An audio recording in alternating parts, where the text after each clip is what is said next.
खबर ਹੁਸ਼ਿਆਰਪੁਰ ਦੇ ਹਲਕਾ ਸ਼ਾਮ 84 ਦੇ ਕੰਡੀ ਪਿੰਡ ਟੱਬਾ ਤੋਂ ਹੈ, ਜਿੱਥੋਂ ਦੇ ਰਹਿਣ ਵਾਲੇ ਇੱਕ ਸਾਬਕਾ ਸੈਨਿਕ ਪੰਡਿਤ ਪੂਰਨ ਚੰਦ ਦੇ ਪਰਿਵਾਰ ਦੀ ਹਾਲਤ ਇੰਨੀ ਤਰਸਯੋਗ ਹੈ ਜਿਸ ਨੂੰ ਕਿ ਸ਼ਬਦਾਂ 'ਚ ਬਿਆਨ ਨਹੀਂ ਕੀਤਾ ਜਾ ਸਕਦਾ। पंडित पूरन चंद ने देश की आज़ादी तो पहला सुभाष चंद्र बोस की आज़ाद हिंद फौज च रह के देश की आज़ादी लिए कालना कर ली है। उत्थे ही अंग्रेजी हुकूमत के तसीहे चलद्या होया 7 साल काले पानी सज़ा भी कट्टी है। देश की आज़ादी तो बाद भारतीय फौज च तैनात हो के देश की सेवा की, परंतु इन्ने तसीहे चलन और कालना करन तो बाद भी पंडित पूरन चंद के परिवार की हालत ਇੰਨੀ ਤਰਸਯੋਗ है कि सरकार और प्रशासन दोहां ਲਈ ही बड़ी नमोशी वाली गल है। बहुत उन्होंने औखियां सज़ा कट्टियां, जेल भी कट्टी उन्होंने, जंगल के पत्ते खाते उन्होंने, 7-8 साल जेल च रहे, देश की खातर देश आज़ाद कराया। उन्होंने सानू कुछ नहीं दिता, ना साडे तक इत्थे तक अज दिन तक पहुंचे कोई भी। असी बहुत कोशिश की किसी किसी मैंबर नूं कोई नौकरी दी जाए, जां कोई जगह जमीन दी जाए, जां कोई घर मकान दे देखा जाए।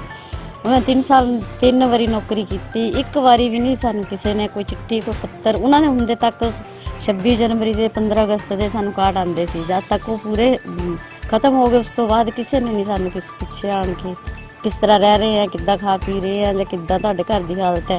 इस करके असीं बेनती करते हैं साडे बच्चों को कोई माड़ी मोटी नौकरी दी जाए। मतलब जी घर की गल करिए तो घर के किहो जिहे हालात ने जी? घर दे बहुत गरीबी देखी है जी। वो जद रिटायर होके आए सी उदों दे बीमार सीगे, हाँ जी, मंजे ते रहिंदे सी। असीं उन्हां दी खुद आप सेवा करदे सी, चक चक के उन्हां नूं पेंशन लैण जांदे सी। इत्थे कोई बस गड्डी नहीं सी, कोई रस्ता नहीं सी, ना कोई सड़क सी। से उन्हां नूं गधेड़ी ला के ते जनोड़ी पेंशन लैण जांदे सी। ते असीं बहुत गरीबी देखी है इस घर दे विच, ते सानूं कोई गौरमेंट ने कोई सहूलत नहीं दित्ती, ना बच्चिआं नूं ना साडे घर वास्ते। बच्चिआं ने बहुत कोशिश की कि सानूं कोई ना कोई गौरमेंट फायदा देवे, जां कोई बच्चे साडे नूं नौकरी दित्ती जावे। जिन्नियां सानूं चिट्ठियां दित्तियां उन्हां दा कोई जवाब नहीं आया, किसी ने कोई सुनाई नहीं कीती साडी कि किसी मैंबर नूं कोई नौकरी दित्ती जावे। 3 वारी बच्चिआं ने कागज़ भेजे, कागज़ां दी नकलां भी अजे तक साडे कोल पईआं, किसी ने नहीं कोई भी सुनाई कीती साडी। आज़ादी तो पहला भी बहुत अपने पिंड ते इन्हां वल्लों संताप हटाया गया। हाँ सुभाष चंद्र बोस जी की ये सेना आज़ाद हिंद फौज दे विच रह के कहंदे पहला भी इन्हां ने बड़ा अपनी हाँ जी जेल कट्टी है, चक्की पीसी है इन्होंने। बाकियां नूं फौज वालियां नूं रोटी भी खिलांदे सी, चक्की नाल आप खुद आटा पीस के दसदे पे सी भी असीं आप आटा पीस के ते जेल वालियां नूं कैदियां नूं रोटी आप खुद बना के खिलांदे सी। बहुत सज़ा कट्टियां इन्हां ने, उन्हां दा फल नहीं परमात्मा ने दित्ता इन्हां नूं। काले पानी की सज़ा भी कहंदे कट्टी? हाँ जी। किन्ने साल कट्टी? 7 साल जी। की माता जी लगदा नहीं जी, कदों तो बंद हो गए आने? ਉਹ ਉਹਨਾਂ ਦੇ ਹੁੰਦੇ ਤੱਕ ਹੀ ਸੀ, ਜਦ ਤੱਕ ਜਿੰਦੇ ਸੀ ਉਦੋਂ ਤੱਕ ਹੀ ਆਂਦੇ ਸੀ। ਬਾਅਦ ਚ ਉਹਨਾਂ ਨੇ ਕੋਈ ਸੋਚਿਆ ਨਹੀਂ ਵੀ ਉਹਨਾਂ ਦੀ ਕੋਈ ਫੈਮਿਲੀ ਦਾ ਬੰਦਾ ਹੈ ਜਾਂ ਉਹਨਾਂ ਦੇ ਘਰ ਚ ਕੋਈ ਬੱਚਾ ਹੈ। ਜਦ ਤੱਕ ਉਹ ਜਿੰਦੇ ਸੀ ਤਦ ਤੱਕ ਆਂਦੇ ਸੀ, ਉਸ ਤੋਂ ਬਾਅਦ ਕੋਈ ਨਹੀਂ ਆਇਆ ਇੱਥੇ। ਕੋਈ ਬੱਚੇ ਨੂੰ ਭਰਤੀ ਕਰਾਉਣ ਦੇ ਲਈ ਤੁਸੀਂ ਅੱਜ ਤੱਕ ਬੱਚਿਆਂ ਦੀ ਭਰਤੀ ਦੇਖੀ ਆ? ਕਾਗਜ਼ ਅਸੀਂ 2 ਵਾਰੀ ਸਾਨੂੰ ਇੱਥੇ ਭੁੰਗੇ ਬਲੋਕ ਤੋਂ ਆਂਦੇ ਰਹੇ ਆ ਦੇ ਚੌਂਕੀ ਵਾਲੇ, ਉਹਨਾਂ ਨੇ ਸਾਨੂੰ ਪੁੱਛਿਆ, ਮੈਡਲ ਮੂਡਲ ਦੇਖੇ ਆ, ਅਸੀਂ ਕਾਗਜ਼ ਵੀ ਦਿੱਤੇ ਆ, ਹਜੇ ਤੱਕ ਵੀ ਨਕਲਾਂ ਸਾਡੇ ਕੋਲ ਪਈਆਂ ਉਹਨਾਂ ਦੀਆਂ। ਉਹਨਾਂ ਨੇ ਕੋਈ ਜਵਾਬ ਨਹੀਂ ਸਾਨੂੰ ਦਿੱਤਾ। 14 ਤੋਂ ਬੱਚੇ ਕਰ ਰਹੇ ਆ। ਦੁੱਖ ਲੱਗਦਾ ਕਿ ਜਿਹੜਾ ਦੇਸ਼ ਦੇ ਲਈ ਇੰਨਾ ਕੁਝ ਕੀਤਾ, ਅੱਜ ਤੁਹਾਨੂੰ ਹੀ ਅੱਖਾਂ ਤੋਂ ਪਰੋਖੇ ਕੀਤਾ ਗਿਆ। ਹਾਂਜੀ ਦੁੱਖ ਹੈ ਕੋਈ ਦਿਲ ਦੇ ਵਿੱਚ? ਬਹੁਤ ਦੁੱਖ ਹੈ ਜੀ ਸਾਨੂੰ। ਦੇਸ਼ ਦੀ ਖਾਤਰ ਉਹਨੇ ਇੰਨਾ ਕੁਛ ਕੀਤਾ, ਉਹਨਾਂ ਨੇ ਸਾਡੀ ਖਾਤਰ ਕੁਛ ਨਹੀਂ ਕੀਤਾ ਹੈਗਾ। ਮੇਰੇ ਬਾਬੇ ਨੇ, ਮੇਰੇ ਦਾਦੇ ਨੇ ਜਿਹੜਾ ਹੈਗਾ ਦੇਸ਼ ਦੇ ਵਾਸਤੇ ਸ਼ੌਂਕ ਸੀਗਾ ਜੀ, ਸਾਨੂੰ ਵੀ ਸੀਗਾ ਕਿ ਅਸੀਂ ਆਰਮੀ 'ਚ ਹੋਈਏ ਜੀ। ਬੜੀ ਕੋਸ਼ਿਸ਼ ਕੀਤੀ ਪਰ ਨਹੀਂ, ਸਾਡੀ ਸਰਕਾਰਾਂ ਨੇ ਕੋਈ ਨਹੀਂ ਸੁਣੀ। ਅੱਜ ਤੱਕ घर ਦੇ ਹਾਲਾਤ ਵੀ ਬਾਈ ਜੀ ਦੇਖੀਏ ਵੀਰ ਜੀ ਬਹੁਤ ਮਾੜੇ ਆ। ਕਦੀ ਕੋਈ ਚਲੋ ਵੱਡੇ ਅਧਿਕਾਰੀ ਤਾਂ ਨਹੀਂ, ਕੋਈ ਲੋਕਲ ਪੱਧਰ ਦਾ ਕੋਈ ਬਲਾਕ ਪੱਧਰੀ ਅਧਿਕਾਰੀ ਪਿਆ ਦੇਖਣ ਹਾਲਾਤ? ਨਹੀਂ ਸਰ, ਕੋਈ ਨਹੀਂ ਆਇਆ ਜੀ, ਕੋਈ ਨਹੀਂ ਗਰੀਬ ਦੀ ਸੁਣਦਾ ਜੀ। ਸਾਡੇ ਘਰ ਮਕਾਨ ਜਿੱਦਾਂ ਦੇ ਹੈ ਬਹੁਤ ਪਹਿਲਾਂ ਤੋਂ ਇਦਾਂ ਦੇ ਹੀ ਹੈ ਜੀ। ਕੀ ਲੱਗਦਾ ਅਖਬਾਰਾਂ ਦੇ ਵਿੱਚ ਨਿਤ ਬਿਆਨ ਆਉਂਦੇ ਮੰਤਰੀਆਂ ਦੇ, ਅਧਿਕਾਰੀਆਂ ਦੇ, ਟੀਵੀ ਚੈਨਲਾਂ ਤੇ ਸਿਰਫ ਫੋਕੀ ਬਿਆਨਬਾਜ਼ੀ ਹੈ? ਫੋਕੀ ਬਿਆਨਬਾਜ਼ੀ ਹੈ ਜੀ, ਕੋਈ ਗਰੀਬ ਦੀ ਸੁਣਦਾ। ਸਿਰਫ ਵੋਟਾਂ ਲੈਣੇ ਦੀ ਖਾਤਰ ਆਉਂਦੇ ਆ ਜੀ, ਸਾਨੂੰ ਬਣਾ ਦਿਓ, ਤੁਹਾਡੀ ਅਸੀਂ ਇਹ ਹੈਲਪ ਕਰਾਂਗੇ, ਉਹ ਮਦਦ ਕਰਾਂਗੇ, ਕੋਈ ਬਸ ਜੋ ਸੁਣਾਈ ਨਹੀਂ ਹੁੰਦੀ ਜੀ ਗਰੀਬ ਬੰਦੇ ਦੀ। 15 ਅਗਸਤ 26 ਜਨਵਰੀ ਦੇ ਦਿਹਾੜੇ ਦੇ ਉੱਤੇ ਵੱਡੀਆਂ ਸਟੇਜਾਂ ਦੇ ਉੱਤੇ ਗੱਲਾਂ ਹੁੰਦੀਆਂ। ਹਾਂਜੀ, ਆਜ਼ਾਦੀ ਘੁਲਾਟਿਆਂ ਨੂੰ ਬੁਲਾਇਆ ਵੀ ਜਾਂਦਾ ਹੈ। ਹਾਂਜੀ, ਕੀ ਉਹ ਵਾਅਦੇ ਹੀ ਰਹਿ ਜਾਂਦੇ? ਉਹ ਵਾਅਦੇ ਰਹਿ ਜਾਂਦੇ ਜੀ, ਕੋਈ ਨਹੀਂ ਸੁਣਾਈ ਕਰਦਾ ਜੀ ਸਰ ਬਾਅਦ ਚੋਂ। ਨਹੀਂ ਇਹ ਗੱਲ ਕਹੋ ਨਾ, 15 ਅਗਸਤ ਨੂੰ 26 ਜਨਵਰੀ ਸਾਨੂੰ ਬੁਲਾਇਆ ਜਾਂਦਾ ਜੀ ਕਿ ਸਾਰੇ ਆਣ, ਉੱਥੇ ਤੁਹਾਡੀ ਕੋਈ ਨਾ ਕੋਈ ਸੁਣੀ ਜਾਊਗੀ, ਪਰ ਨਹੀਂ ਸਾਡੀ ਕੋਈ ਨਹੀਂ ਸੁਣਦੇ ਜੀ। ਹਲਕਾ ਕਿਹੜਾ ਪੈਂਦਾ ਜੀ ਇਹ ਹੈਗਾ ਜੀ ਸਾਡਾ ਚਾਮ 84 ਚ। ਵੀਰ ਜੀ ਥੋੜਾ ਸਮਾਂ ਪਹਿਲਾਂ ਹੀ ਵੋਟਾਂ ਹੋਈਆਂ ਜਾਂ ਉਸ ਤੋਂ ਪਹਿਲਾਂ ਵੀ ਭਾਰਤਮਾਲਾ परियोजना ਦੇ ਤਹਿਤ ਨਾ ਸੈਂਟਰ ਗਵਰਨਮੈਂਟ ਸੜਕਾਂ ਕੱਢ ਰਹੀ ਹੈ ਆਪਣੇ ਪੰਜਾਬ ਦੇ ਵਿੱਚ ਦੀ। ਇਹ ਉਹਦੇ ਸੰਬੰਧ 'ਚ ਅੱਜ ਇਹਨਾਂ ਦੀ ਇੱਕ ਬੜੀ ਜਾਇਜ਼ ਮੰਗ ਹੈ ਔਰ ਮੰਗ ਬਿਲਕੁਲ ਹਾਂਜੀ ਡੀਸੀ ਮੈਮ ਤੁਸੀਂ ਕਿਵੇਂ ਹੋ? ਡੀਸੀ ਮੈਮ ਮੇਰਾ ਨਾ ਫੋਨ ਸਪੀਕਰ ਫੋਨ ਤੇ ਔਨ ਹੈ ਔਰ ਮੇਰੇ ਨਾ ਆਸ-ਪਾਸ ਅੱਜ ਕਿਸਾਨ ਜਥੇਬੰਦੀਆਂ ਭਾਰਤੀ ਕਿਸਾਨ ਯੂਨੀਅਨ ਏਕਤਾ ਉਗਰਾਹਾਂ, ਭਾਰਤੀ ਕਿਸਾਨ ਮਜ਼ਦੂਰ ਰੋਡ ਸੰਘਰਸ਼ ਯੂਨੀਅਨ, ਭਾਰਤੀ ਕਿਸਾਨ ਯੂਨੀਅਨ ਏਕਤਾ ਸਿੱਧੂਪੁਰ ਤੇ ਤਕਰੀਬਨ ਮੇਰੇ ਆਸ-ਪਾਸ ਸਾਡੀਆਂ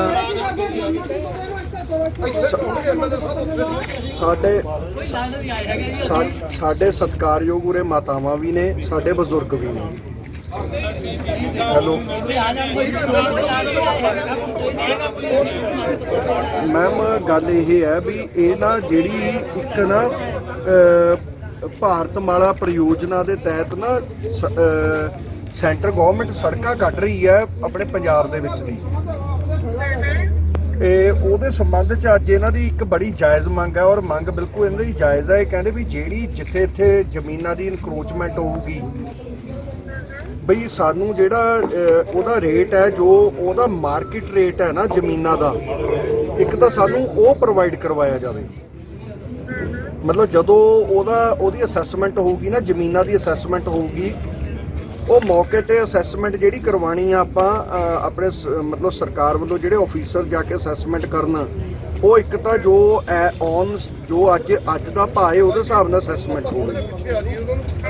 ਦੂਜਾ ਇਹਨਾਂ ਦਾ ਮੰਗ ਬੜੀ ਜਾਇਜ਼ ਹੈ। ਇਹ ਕਹਿੰਦੇ ਵੀ ਜਿਹੜੀਆਂ ਸੜਕਾਂ ਦੇ ਥੱਲੇ ਜਦੋਂ ਸੜਕ ਬਣੂਗੀ ਉਹਦੇ ਥੱਲੇ ਜਿਹੜੇ ਰਾਹ ਰੱਖੇ ਜਾਣ ਨਾ, ਉਹ ਇੰਨੇ ਕੁ ਖੁੱਲੇ ਤੇ ਚੌੜੇ ਰੱਖੇ ਜਾਣ ਕਿਉਂਕਿ ਉਹ ਹੈਗੀਆਂ ਐਗਰੀਕਲਚਰ ਲੈਂਡਸ, ਵਾਹੀਯੋਗ ਜ਼ਮੀਨਾਂ ਨੇ। ਉਹ ਕਹਿੰਦੇ ਵੀ ਉਹਦੇ ਥੱਲੇ ਦੀ ਲੰਘਣ ਲਈ ਸਾਡੇ ਜਿੰਨੇ ਕੰਬਾਈਨਾਂ ਦਾ ਸਾਈਜ਼ ਹੁੰਦਾ, ਕੰਬਾਈਨਾਂ ਦਾ, ਤੇ ਉਹ ਕੰਬਾਈਨਾਂ ਦਾ ਸਾਈਜ਼ ਓਡਾ ਚਾਹੀਦਾ ਹੈ। ਉਹ ਮਤਲਬ ਉਹਦੇ ਥੱਲੇ ਦੀ ਰਾਹ ਓਡਾ ਚਾਹੀਦਾ ਹੈ। ਐਮਐਲਏ ਸਾਹਿਬ ਡੀਸੀ ਨੂੰ ਸਭ ਕੁਝ ਪਤਾ। ਚੌਥਾ ਸਿੰਚਾਈ ਜਿਹੜੀ ਇਹ ਮਤਲਬ ਕਿ ਨਾ ਸਾਨੂੰ ਵੀ ਸਿੰਚਾਈ ਤੋਂ ਵਿਰਮਿਆ ਹੋਣ ਜਿਹੜੀ ਏਰੀਆ ਜਿਹੜਾ ਇਹਨਾਂ ਦਾ ਹੈਗਾ ਉਹਦੀ ਵਿਵਸਥਾ ਕੀਤੀ ਜਾਵੇ। ਇਹਨਾਂ ਦੀਆਂ ਮੰਗਾਂ ਡੀਸੀ ਸਾਹਿਬ ਸਭ ਕੁਝ ਜਾਣਦੇ ਨੇ। ਆਪਾਂ ਅਸੀਂ ਤਾਂ ਤੁਹਾਡੇ ਮਾਧਿਅਮ ਰਾਹੀਂ ਆਪਣੀ ਗੱਲ ਹੈ ਜਿਹੜੀ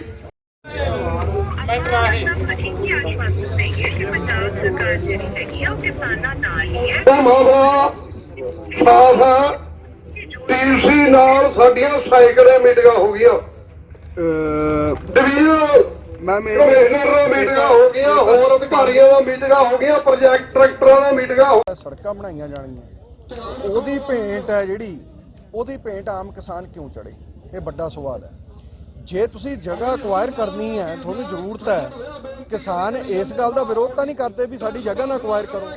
ਉਹਨਾਂ ਦਾ ਬਿਲਕੁਲ ਇੱਕ ਜਾਇਜ਼ ਮੰਗ ਆ, ਉਹ ਕਹਿੰਦੇ ਜੀ ਸਦ ਕੇ ਅਕਵਾਇਰ ਕਰੋ, ਪਰ ਜਿਹੜੀ ਮੌਜੂਦਾ ਇਸ ਸਮੇਂ ਰੇਟ ਚੱਲ ਰਿਹਾ ਜ਼ਮੀਨ ਦਾ, ਇੱਕ ਤਾਂ ਸਾਨੂੰ ਉਹ ਰੇਟ ਦਿੱਤਾ ਜਾਵੇ ਜ਼ਮੀਨਾਂ ਦਾ, ਕਲੈਕਟਰ ਰੇਟ ਹੈ ਜਿਹੜਾ, ਉਹ ਮੌਜੂਦਾ ਰੇਟ ਦਿੱਤਾ ਜਾਵੇ, ਨਾ ਕਿ ਉਹ ਰੇਟ ਦਿੱਤਾ ਜਾਵੇ ਜੋ ਜਿਸ ਰੇਟ ਨੂੰ ਰਜਿਸਟਰੀਆਂ ਹੋਈਆਂ ਹੋਈਆਂ। ਔਰ ਦੂਸਰੀ ਗੱਲ ਉਹਨਾਂ ਨੇ ਇਹ ਮੰਗ ਰੱਖੀ ਹੈ ਕਿ ਬਿਲਕੁਲ ਜਾਇਜ਼ ਮੰਗ ਹੈ ਦੂਜੀ ਵੀ ਉਹਨਾਂ ਦੀ, ਕਿ ਜਦੋਂ ਇੱਕ ਸੜਕ ਬਣ ਗਈ, ਉਹ ਸੜਕ ਮੰਨ ਲਓ ਜ਼ਮੀਨ 2 ਫਾੜ ਹੋ ਗਈ, ਹੁਣ ਮੋਟਰ ਲੱਗੀ ਹੋਈ ਹੈ ਇਸ ਪਾਸੇ, ਪਾਣੀ ਦੂਸਰੇ ਪਾਸੇ ਵੀ ਚਾਹੀਦਾ। ਉਹ ਕਹਿੰਦੇ ਵੀ ਪਾਣੀ ਕਿਵੇਂ ਪਹੁੰਚਾਵਾਂਗੇ ਅਸੀਂ ਦੂਸਰੇ ਪਾਸੇ ਸਿੰਚਾਈ ਨੂੰ? ਸੋ ਉਸ ਕਰਕੇ ਇਹਦੇ ਲਈ ਮਤਲਬ ਕਿ ਸਰਕਾਰ ਨੂੰ ਬਿਲਕੁਲ ਇਨੀਸ਼ੀਏਟਿਵ ਲੈਣਾ ਚਾਹੀਦਾ, ਜਿਹਦੇ ਵਿੱਚ ਚਾਹੇ ਜਦੋਂ ਉਹ ਨਿਰਮਾਣ ਹੋਵੇ ਸੜਕ ਦਾ, ਉਹਦੇ ਥੱਲੇ ਦੀ ਆਲਰੇਡੀ ਯਾਨੀ ਕਿ ਪਾਈਪਲਾਈਨਸ ਦਾ ਪ੍ਰਬੰਧ ਕੀਤਾ ਜਾਵੇ ਵੀ ਜਿਹੜੀ ਇੱਧਰੋਂ ਪਾਣੀ ਹੈ ਉਹ ਪਾਣੀ ਉੱਧਰਲੇ ਪਾਸੇ ਟਰਾਂਸਫਰ ਕੀਤਾ ਜਾਵੇ। ਤੀਜੀ ਗੱਲ ਉਹਨਾਂ ਦੀ ਇੱਕ ਮੰਗ ਹੋਰ ਬੜੀ ਜਿਵੇਂ ਨੂੰ ਜਾਇਜ਼ ਲੱਗੀ ਕਿ ਉਹ ਕਹਿੰਦੇ ਵੀ ਜਿਵੇਂ ਹੁਣ ਅਸੀਂ ਮਤਲਬ ਕਿ ਸੜਕ ਤੋਂ ਇੱਧਰ ਉੱਧਰ ਦੋਵੇਂ ਪਾਸੇ ਫਸਲ ਹੋ ਗਈ, ਕੰਬਾਈਨ ਲਿਜਾ ਕੇ ਕਟਾਈ ਕਰਨੀ ਹੈ। ਹੁਣ ਕੰਬਾਈਨ ਦਾ ਜਿਹੜਾ ਸਾਈਜ਼ ਹੁੰਦਾ, ਉਹਦੀ ਉਚਾਈ ਹੁੰਦੀ ਹੈ, ਚੌੜਾਈ ਹੁੰਦੀ ਹੈ, ਉਹਨੂੰ ਮੱਦੇਨਜ਼ਰ ਰੱਖਦੇ ਹੋਏ ਵੀ ਸਾਨੂੰ ਇਹ ਸੁਨਿਸ਼ਚਿਤ ਕੀਤਾ ਜਾਵੇ ਵੀ ਇੱਕ ਜਗ੍ਹਾ ਤੋਂ ਦੂਜੀ ਜਗ੍ਹਾ ਤੱਕ ਕਿੰਨੀ ਦੂਰੀ ਤੇ ਓਡਾ ਕੱਟ ਛੱਡਿਆ ਜਾਊਗਾ ਜਿੱਥੋਂ ਕੰਬਾਈਨ ਲੰਘ ਸਕੇ, ਕੰਬਾਈਨ ਦਾ ਸਾਈਜ਼ ਲੈ ਕੇ ਚੈੱਕ ਕਰਕੇ ਵੀ ਉੱਥੋਂ ਲੰਘ ਸਕੇ ਕੰਬਾਈਨ। ਤੇ ਇੱਕ ਉਹਨਾਂ ਦੀ ਮੰਗ ਇਹ ਸੀ ਕਿ ਜਿਹੜੀ ਸਿੰਚਾਈਯੋਗ ਜ਼ਮੀਨਾਂ ਜਾਣੀ ਕਿ ਜਿਨ੍ਹਾਂ ਦਾ ਪਾਣੀ ਜਾਣੀ ਕਿ ਜਿੱਥੇ ਪਾਣੀ ਟੇਲਾਂ ਰਾਹੀਂ ਸੂਹਿਆਂ ਰਾਹੀਂ ਆਉਂਦਾ ਕਿ ਉਹਨਾਂ ਦਾ ਹੱਲ ਕੀ ਕੀਤਾ ਜਾਵੇ।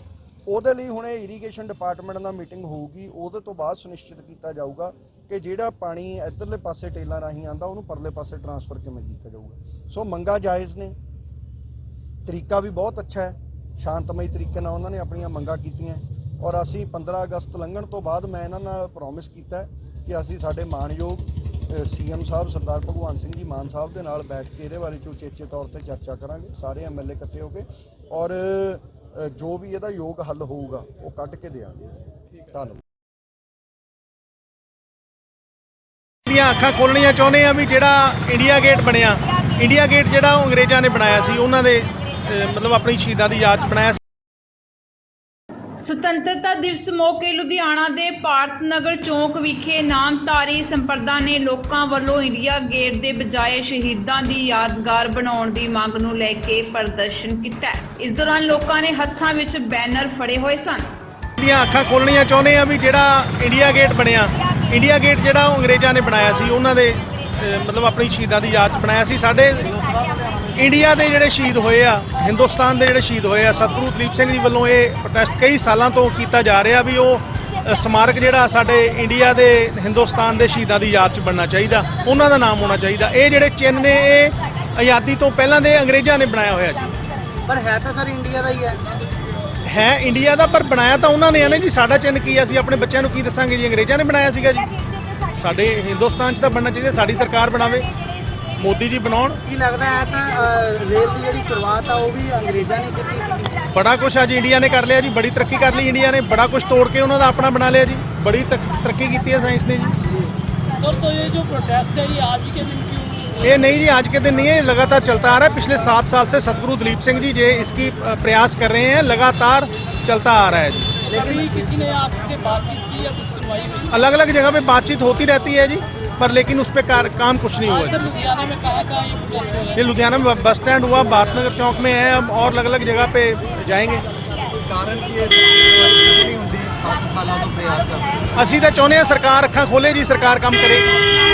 ਅਸੀਂ ਤਾਂ ਇੰਡੀਆ ਗੇਟ ਹੀ ਕਿਉਂ, ਹੋਰ ਵੀ ਕਈ ਚੀਜ਼ਾਂ ਅਜਿਹੀਆਂ ਬਣੀਆਂ ਨੇ। ਗੱਲ ਇਹ ਜੀ, ਇੰਡੀਆ ਗੇਟ ਜਿਹੜਾ ਅੰਗਰੇਜ਼ਾਂ ਨੇ ਬਣਾਇਆ ਹੋਇਆ, ਸਾਡੇ ਸ਼ਹੀਦਾਂ ਦੀ ਯਾਦ 'ਚ ਬਣਨਾ ਚਾਹੀਦਾ। ਸਾਡੇ ਸ਼ਹੀਦ ਹੋਏ ਨੇ, ਸਾਨੂੰ ਆਜ਼ਾਦੀ ਦਿਵਾਈ ਆ, ਇਸ ਕਰਕੇ ਉੱਥੇ ਜਿਹੜਾ ਚਿੰਨ੍ਹ ਆ ਜਿਹੜੇ ਉਹ ਅੰਗਰੇਜ਼ਾਂ ਨੇ ਦਿੱਤੇ ਹੋਏ ਨੇ ਚਿੰਨ੍ਹ, ਉਹ ਨਹੀਂ ਹੋਣੇ ਚਾਹੀਦੇ। ਸਾਡੀ ਸ਼ਹੀਦਾਂ ਦੀ ਯਾਦ 'ਚ ਵੱਖਰਾ ਬਣਨਾ ਚਾਹੀਦਾ, ਉਹਨੂੰ ਢਾਹ ਦੇਣਾ ਚਾਹੀਦਾ। ਇੰਡੀਆ ਗੇਟ ਨੂੰ ਨਵਾਂ ਬਣਾਇਆ ਜਾਵੇ, ਸਾਡੇ ਸ਼ਹੀਦਾਂ ਦੇ ਚਿੰਨ੍ਹ ਹੋਣ, ਨਿਸ਼ਾਨੀਆਂ ਹੋਣ, ਯਾਦਾਂ ਹੋਣ, ਅਸੀਂ ਆਪਣੇ ਬੱਚਿਆਂ ਨੂੰ ਦੱਸ ਸਕੀਏ। ਉਹ ਉੱਥੇ ਸ਼੍ਰੀ ਠਾਕੁਰ ਦਲੀਪ ਸਿੰਘ ਜੀ ਦੀ ਪ੍ਰੇਰਣਾ ਨਾਲ, ਜੋ ਪਿਛਲੇ ਕਈ ਸਾਲਾਂ ਤੋਂ ਸਾਨੂੰ ਇਹ ਦੱਸ ਰਹੇ ਨੇ ਕਿ ਸਾਡਾ ਆਪਣਾ ਸੁਤੰਤਰਤਾ ਸਮਾਰਕ ਅਜੇ ਤੱਕ ਨਹੀਂ ਬਣਿਆ। ਬਹੁਤ ਸਾਰੇ ਦੇਸ਼ਾਂ ਨੇ ਬਣਾ ਲਿਆ ਹੈ, ਸਾਡੀ ਸਰਕਾਰਾਂ ਦਾ ਧਿਆਨ ਇਸ ਪਾਸੇ ਕਿਉਂ ਨਹੀਂ ਗਿਆ? ਇਸ ਲਈ ਅਸੀਂ ਅੱਜ ਪ੍ਰੋਟੈਸਟ ਨਹੀਂ ਕਰ ਰਹੇ, ਅਸੀਂ ਇੱਕ ਜਾਗਰੂਕ ਕਰਨ ਲਈ ਸੜਕ ਤੇ ਆਏ ਹਾਂ ਕਿ ਲੋਕਾਂ ਨੂੰ ਅਸੀਂ ਜਾਗਰੂਕ ਕਰ ਸਕੀਏ। ਲੋਕ ਸਾਡੇ ਨਾਲ ਮਿਲ ਕੇ ਇਹ ਮੰਗ ਕਰਨ ਕਿ ਭਾਰਤ ਦੇਸ਼ ਦਾ ਆਪਣਾ ਸੁਤੰਤਰਤਾ ਸਮਾਰਕ ਬਣੇ। ਜਿਹੜਾ ਇੰਡੀਆ ਗੇਟ ਹੈ ਸਾਡਾ ਆਪਣਾ ਸੁਤੰਤਰਤਾ ਸਮਾਰਕ ਨਹੀਂ ਹੈ, ਇਹ ਅੰਗਰੇਜ਼ਾਂ ਨੇ ਆਪਣੇ ਯੋਧਿਆਂ ਦੀ ਯਾਦ 'ਚ ਬਣਾਇਆ ਸੀ। ਇਹਦੇ ਉੱਤੇ ਉਹਨਾਂ ਦੇ ਨਾਮ ਲਿਖੇ ਨੇ, ਸਾਡੇ ਸ਼ਹੀਦਾਂ ਦੇ ਨਾਮ ਨਹੀਂ ਲਿਖੇ ਹੋਏ।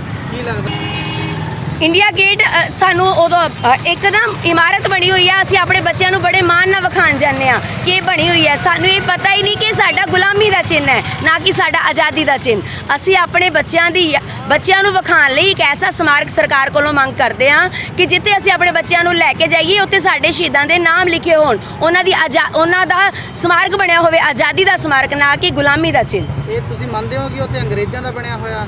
ਹਾਂਜੀ, ਇਹ ਅੰਗਰੇਜ਼ਾਂ ਦਾ ਬਣਿਆ। ਸਾਨੂੰ ਇਹਦੇ ਬਾਰੇ ਸਾਡਾ ਵੀ ਇਸ ਪਾਸੇ ਧਿਆਨ ਨਹੀਂ ਸੀ। ਸਾਨੂੰ ਨਾਮਧਾਰੀ ਮੁਖੀ ਸ਼੍ਰੀ ਠਾਕੁਰ ਦਲੀਪ ਸਿੰਘ ਜੀ ਨੇ ਦੱਸਿਆ ਕਿ ਉਹ ਸਾਡਾ ਆਜ਼ਾਦੀ ਦਾ ਚਿੰਨ੍ਹ ਨਹੀਂ ਹੈ, ਉਹ ਸਾਡਾ ਗੁਲਾਮੀ ਦਾ ਚਿੰਨ੍ਹ ਹੈ, ਉਹ ਅੰਗਰੇਜ਼ਾਂ ਨੇ ਬਣਾਇਆ ਸੀ। ਹੁਣ ਕੀ ਲੱਗਦਾ ਤੁਹਾਨੂੰ ਕਿ ਅੱਜ 15 ਅਗਸਤ ਦੇ ਦਿਨ ਪ੍ਰੋਟੈਸਟ ਕਰਨ ਦੇ ਨਾਲ ਅਸੀਂ ਆਪਣੀ ਆਜ਼ਾਦੀ ਦਾ ਦਿਨ ਮਨਾਉਣ ਲਈ ਖੜੇ ਹਾਂ ਇੱਥੇ। ਸਾਨੂੰ ਮਾਣ ਹੈ, ਸਾਡਾ ਭਾਰਤ ਸਾਡਾ ਆਪਣਾ ਆ, ਅਸੀਂ ਉਹਦੇ ਹਰ ਇੱਕ ਚੀਜ਼ ਤੇ ਮਾਣ ਕਰਦੇ ਹਾਂ। ਤੇ ਪਰ ਅਸੀਂ ਚਾਹੁੰਦੇ ਹਾਂ ਅਸੀਂ ਇੱਕ ਐਸੀ ਇਮਾਰਤ, ਐਸਾ ਇੱਕ ਸਮਾਰਕ ਸਰਕਾਰ ਸਾਡੇ ਲਈ ਬਣਾਵੇ ਜਿਹਦੇ ਤੇ ਅਸੀਂ ਮਾਣ ਨਾਲ ਆਪਣੇ ਬੱਚਿਆਂ ਨੂੰ ਲੈ ਕੇ ਜਾ ਸਕੀਏ।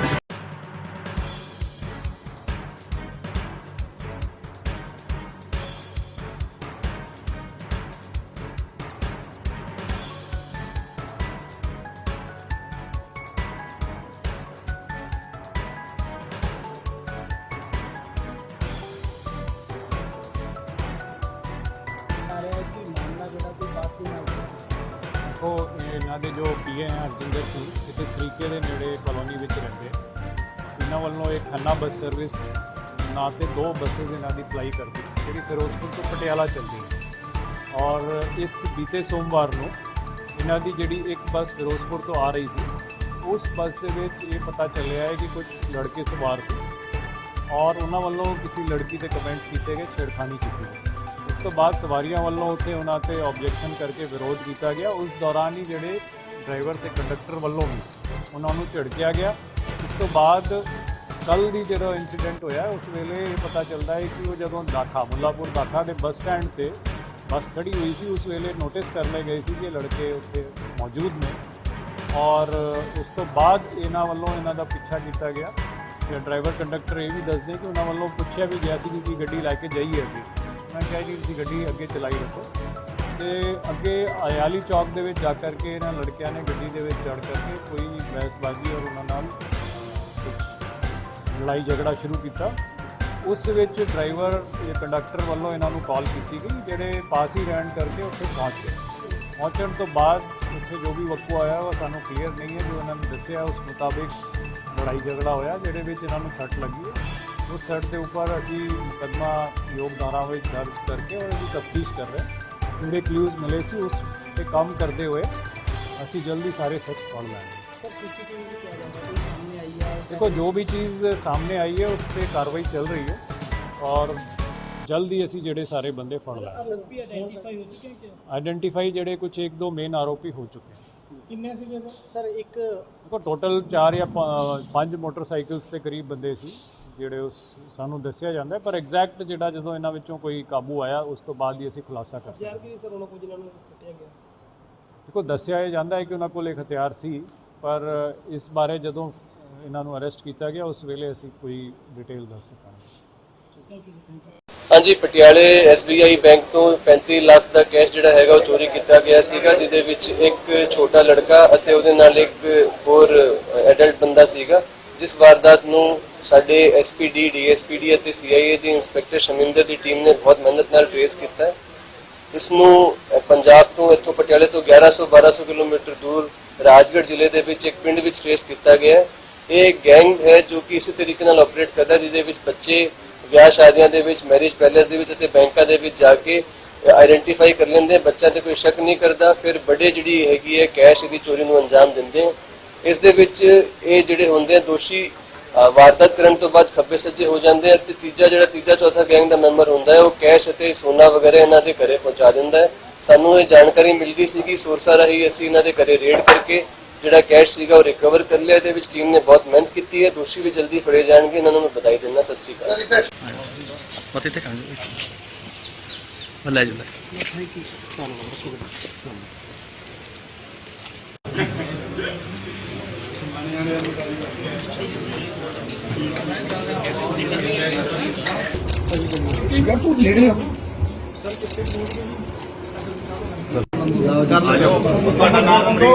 ਲਾਈਵ ਵਾਲੇ ਕਹਿੰਦੇ ਪਿੱਛੇ ਆ ਜਾਓ, ਸਟਿਲ ਕਰ ਲੈ ਸਟਿਲ ਕਰ ਫੋਟੋ ਖਿੱਚਣ ਤੋਂ ਯਾਰ ਅੱਗੇ ਹੋਈ ਹੈ ਬਾਕੀ ਵਾਲੇ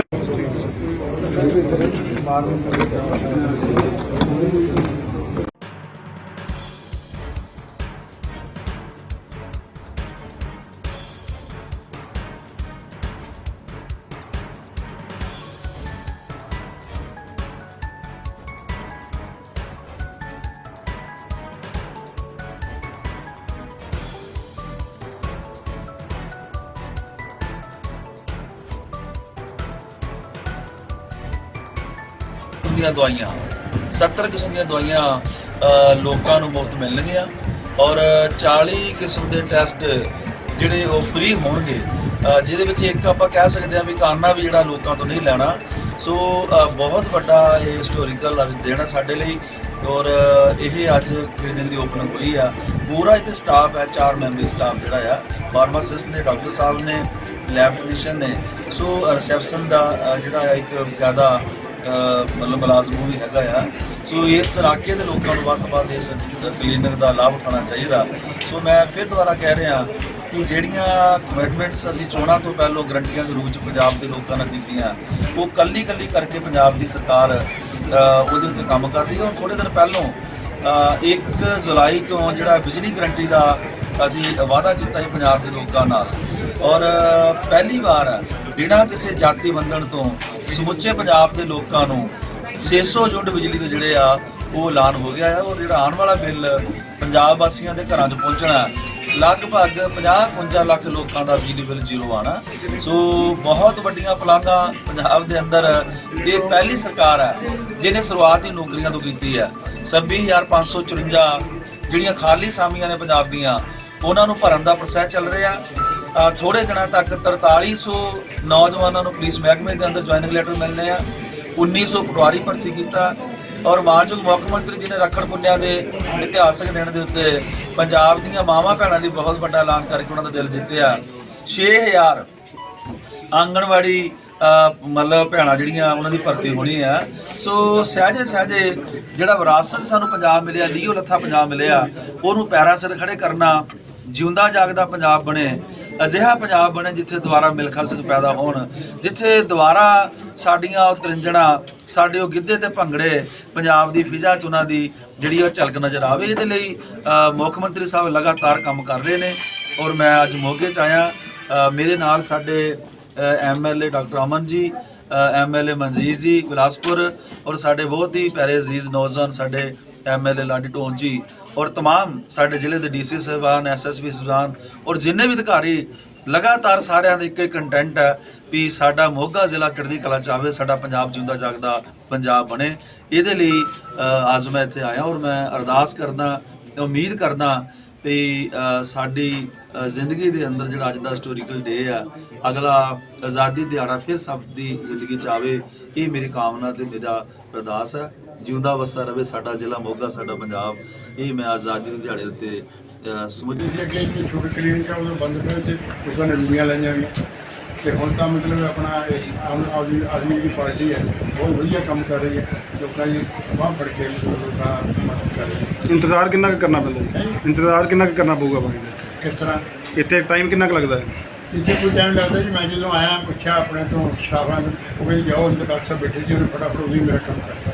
ਬਹੁਤ ਅੱਛਾ ਮਤਲਬ ਬਿਹੇਵ ਹੈ ਇਹਨਾਂ ਦਾ। ਮੈਂ 1998 ਦਾ ਇਲਾਜ ਕਰਾ ਰਿਹਾ ਔਰ 1998 ਦਾ ਮੈਂ ਸ਼ੂਗਰ ਦਾ ਮਰੀਜ਼ ਹਾਂ ਔਰ ਮੇਰਾ ਇਲਾਜ ਲੁਧਿਆਣੇ ESI ਜਾਣਾ, ਉੱਥੇ ਹਜ਼ਾਰਾਂ ਦੀਆਂ ਲਾਈਨਾਂ ਲੱਗੀਆਂ ਹੁੰਦੀਆਂ, ਧੱਕੇ ਖਾਣੇ ਪੈਂਦੇ ਆ, ਇੱਥੋਂ ਜਾਣਾ ਪੈਂਦਾ, ਉੱਥੇ ਧੱਕੇ ਖਾ ਕੇ ਉੱਥੇ ਸਾਨੂੰ ਕੁਝ ਦਵਾਈਆਂ ਮਿਲਦੀਆਂ, ਕੁਝ ਸਾਨੂੰ ਫਿਰ ESI ਡਿਸਪੈਂਸਰੀ 'ਚ ਦਵਾਈਆਂ ਮਿਲਦੀਆਂ। ਜਿਹੜੀਆਂ ਦਵਾਈਆਂ ਸਾਨੂੰ ਨਹੀਂ ਮਿਲਦੀਆਂ ਉਹ ਅਸੀਂ ਬਾਜ਼ਾਰੋਂ ਲੈਂਦੇ ਹਾਂ, ਫਿਰ ਅਸੀਂ ਉਹਨਾਂ ਦੇ ਬਿੱਲ ਪਾਸ ਕਰਾਉਂਦੇ ਹਾਂ, ਫਾਈਲਾਂ ਬਣਾ ਕੇ ਦਿੰਦੇ ਹਾਂ।